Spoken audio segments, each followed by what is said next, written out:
Sebagai seorang gamers yang namanya kualitas gambar atau grafis dari sebuah game sangatlah penting.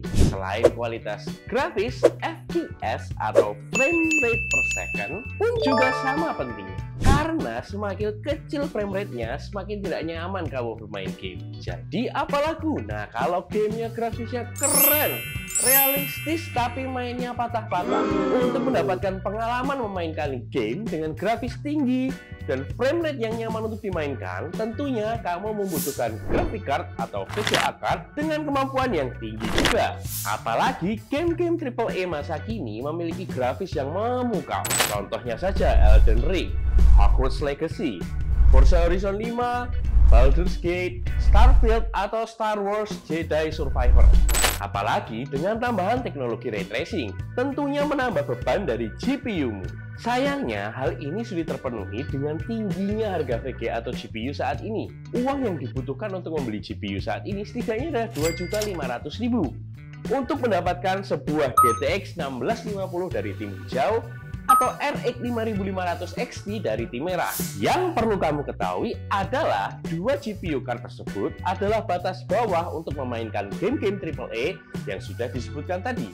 Artinya dengan Rp2.500.000 kamu baru bisa memainkan game-game tersebut dengan kualitas grafis rendah di resolusi 1080. Nah, untungnya para produsen GPU yaitu Nvidia dan Radeon menciptakan terobosan yang disebut dengan super sampling.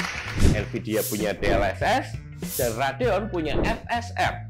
DLSS singkatan dari Deep Learning Super Sampling dan FSR singkatan dari Fidelity FX Super Resolution. Super sampling yang sudah ada biasanya membuat gambar dengan resolusi yang lebih besar dapat tampil pada layar dengan resolusi yang lebih kecil. Misalnya, kamu dapat menonton video 4K di layarmu yang hanya support di 1080p. Super sampling yang sekarang kita bahas, yaitu DLSS dan FSR, melakukan kebalikannya.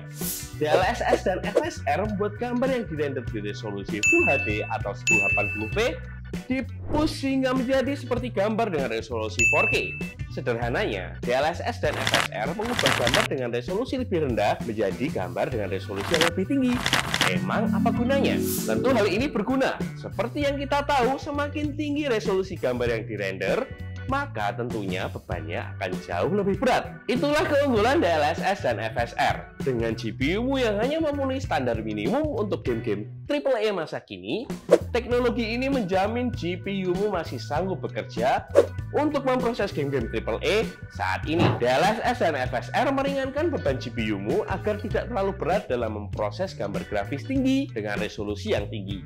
DLSS dan FSR cukup merender gambar grafis memukau dengan resolusi yang cukup, namun akan ditampilkan dengan resolusi yang tinggi.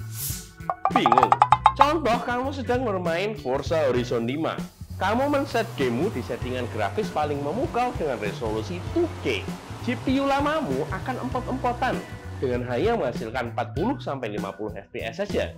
Sedangkan ketika kamu men-setting di grafis memukau dan resolusi yang hanya 1080p, GPU-mu dapat memproses frame rate-nya hingga 70-90 FPS. Disinilah DLSS dan FSR datang membantu. GPU-mu akan menghasilkan grafis memukau dan dirender di resolusi 1080p, namun akan ditampilkan dengan resolusi 2K. Dan frame rate-mu akan tetap terjaga di 70 FPS. Artinya, kamu dapat bermain Forza Horizon 5 dengan grafis dan resolusi yang mantap, namun frame rate-mu tetap nyaman untuk dimainkan. Sebenarnya, bagaimana sih kinerja dari super sampling, yaitu FSR atau DLSS? Mudahnya, super sampling ini dihasilkan dari processing artificial intelligence yang memprediksi bagaimana tiap frame akan terlihat, sehingga GPU dapat menghasilkan lebih banyak pixel yang tepat agar bisa mencapai resolusi yang lebih tinggi. DLSS dan FSR ini tentunya sangat membantu kalian para gamers untuk tidak merogoh kantong lebih dalam untuk mengupgrade GPU kalian. Kalian masih bisa menggunakan GPU lamamu dengan pengalaman bermain yang tidak berkurang. Sayangnya, DLSS dari Nvidia hanya berlaku untuk GPU seri RTX saja. Padahal seri RTX baru saja muncul pada tahun 2018. Sedangkan FSR dari Radeon memberikan kemudahan bagi penggunanya. karena akan mensupport GPU Radeon dari seri RX 400. Padahal seri RX 400 sudah ada sejak tahun 2016. Nah, terus ada lagi nggak sih perbedaan dari DLSS dan FSR ini? Jawabannya ada pada video selanjutnya. Jadi tetap tunggu dan tetap tonton Citranet supaya kamu tahu kelanjutan dari video ini. Terima kasih sudah menonton video ini. Semoga video ini bermanfaat bagi kalian para gamer. Jika kalian suka video ini, share jika berkenan, dan subscribe untuk tahu siapa yang lebih unggul antara DLSS atau FSR. Minute undur diri, sampai jumpa.